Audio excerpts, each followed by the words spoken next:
Tacamo TV. Tacamo TV.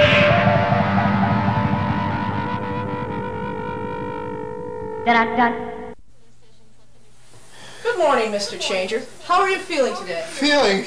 How would you feel if you were drugged and kept up all night and kept in these? What are these? The restraints, Mr. Changer? Yes, the restraints. Why are you restraining me? Well, we'll get to that later. First of all, this morning, I'd like to show you a couple pictures. Ink blots, actually. I'm sure you've heard of this test. Rorschach test, right? Yes, very good, very good. Now, what I want you to do is, when you look at this image, I want you to tell me the first thing that it makes you think of. Okay? All right. Okay. Pineapple upside down cake in asphalt. Okay, that's very imaginative. What about this one? Lawrence Welk eating a saxophone. It's very good, very good. What about this one, Mr. Changer? Oh, no, that's the picture they took it on our anniversary. No, not my anniversary. Anniversary of what, Mr. Changer? The wedding picture. No, my wife. How could you do this? Oh, I've tried to forget her for so long. You know, your wife is very concerned about you. No, don't say that. She'd like to come see you.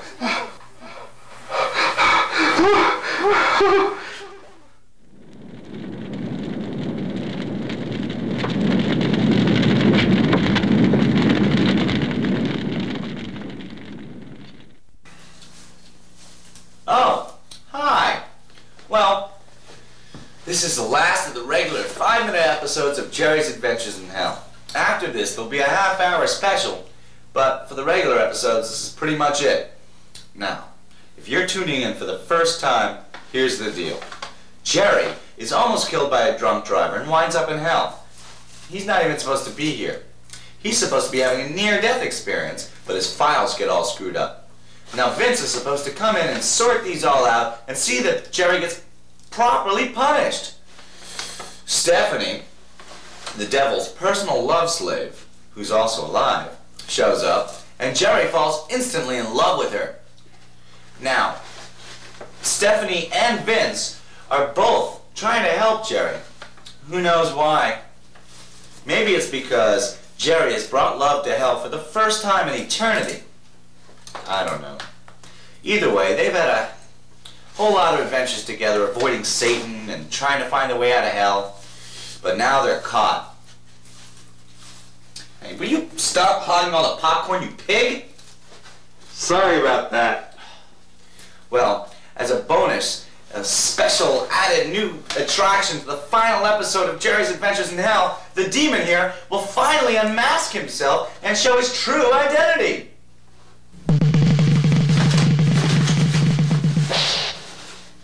What is this? What is this, supposed to be metaphysical or something?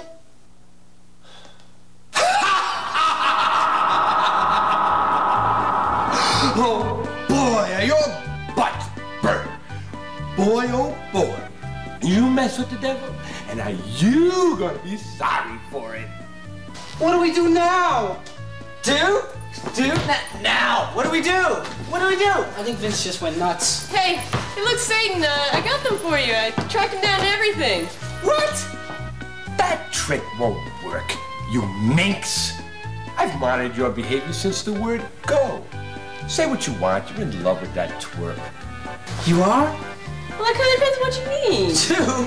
Dude, what are we gonna do? Snap out of it, jerkhead. This is bad enough without a soundtrack. Shut up! This is no time to be casual. Jerry Allegari, Vince Stanton, Stephanie Persephone have committed crimes of treason in hell. Punishments beyond description await you. Do you know what I think we ought to do? Do? What are we gonna do? What? Run! Good idea! Go on, run! I have you now! Run for the devil's sport!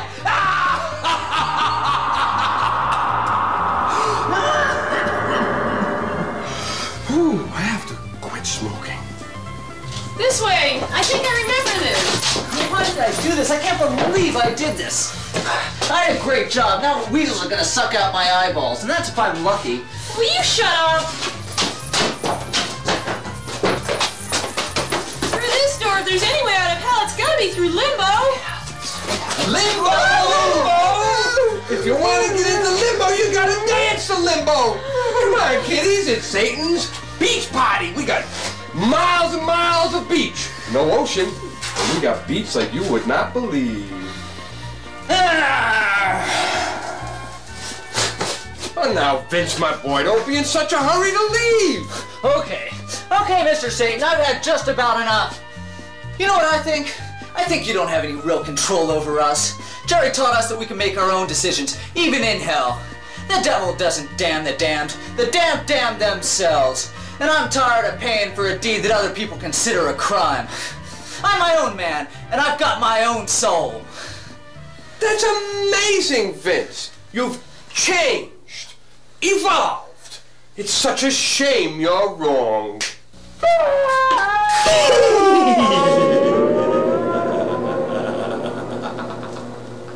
Now, Stephanie, my love, my buttercup, I cared for you. And look how you've repaid me. I'm not so much angry as I am disappointed. I don't think you realize how good you've had it down here, but you will now. Oh, go on and do it. You're a jerk. No posturing and posing or special effects is going to change any of that. You're a jerk. You're a weenie. The devil is a weenie. The devil is a weenie. The devil is a weenie. The devil is a weenie. The devil is a weenie. The devil is a weenie. Look, this isn't fair. I'm not even dead. You little putz! You wouldn't believe how much trouble you've caused me. Hey, just back off, dude. I've got special powers down here because my body is still alive on Earth. Not for very much longer. God! Jesus Christ! Oh, you numbskull, dim bulb. I'm the devil. That stuff doesn't work on me. You and I, we've got work to do.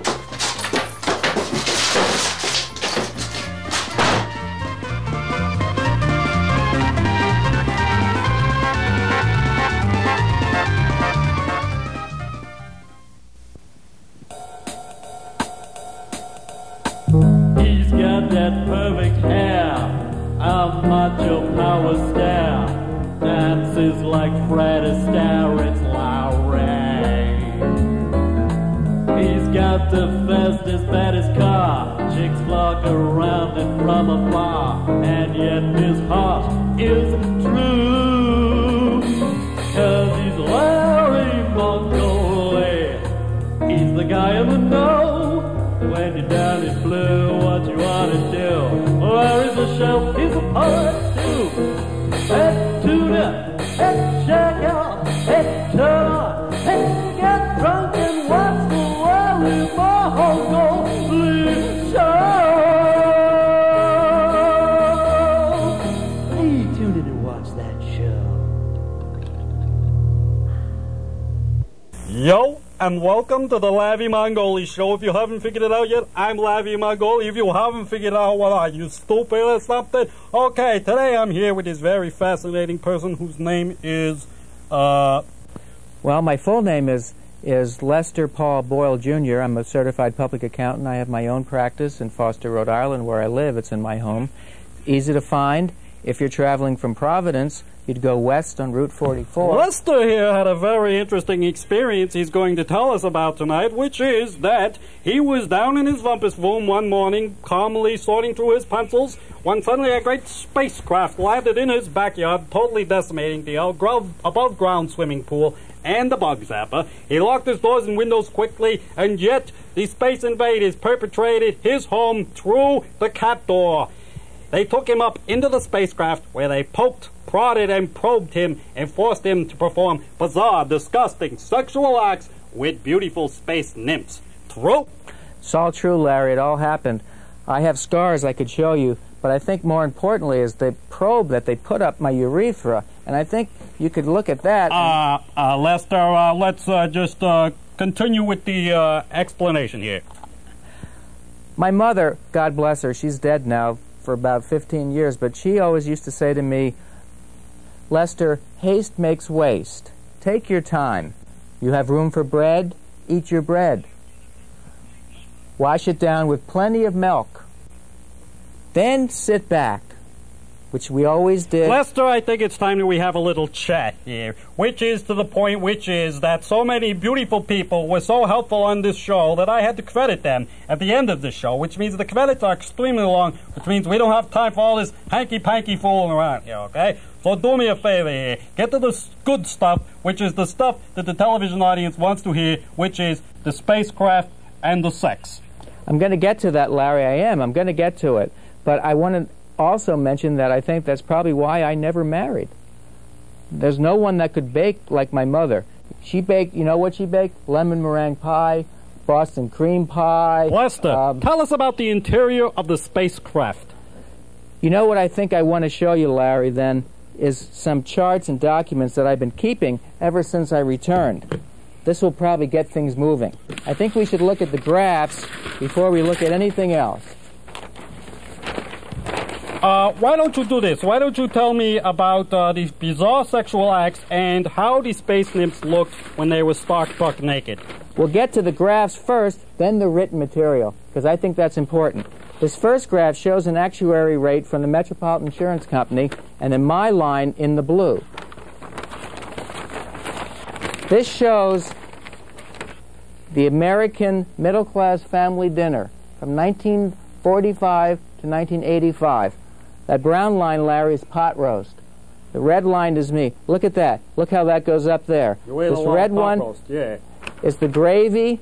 This is the mashed potatoes. Lester, I hate to interrupt this fascinating story here, but I am picking up a signal from the floor manager, Uncle Vinny here, who informs me that sadly we are out of time for this show today. So, until next week, when I'm sure you'll be back relating the rest of this fascinating story, this is Lavi Mongoli saying, yo! He's got the fastest, baddest car. Chicks flock around him from afar, and yet his heart is true. Larry Mongoli, he's the guy in the know. When your daddy blue, what you ought to do is tune in the Larry Mongoli show. He's cruising every night, parties with all his might, fighting for what is right. It's Larry Mongoli. He's the guy in the know. When you're down in blue, what you ought to do. Larry's a chef, he's a poet too. Hey, tune in, hey, check out, hey, tune on, hey, get drunk and watch the Larry Mongoli show. Hey, tune in and watch that show.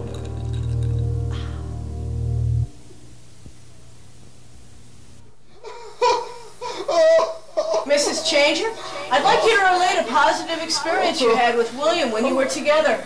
Oh, that reminds me of anniversaries coming up. Reminds me of our honeymoon. Oh, honeymoon, no! Oh, it was so romantic. Oh, it was so nice in Hawaii. Hawaii! I should have thrown her in the volcano when I had a chance. Yeah, it was so much love. And you were no virgin. Bill, I want to get back together. I want you to be the father of my children, Bill. What? Child? Father? No! That's it! Children, Bill, I'm gonna kill you! I'm gonna kill her! I'm gonna kill her!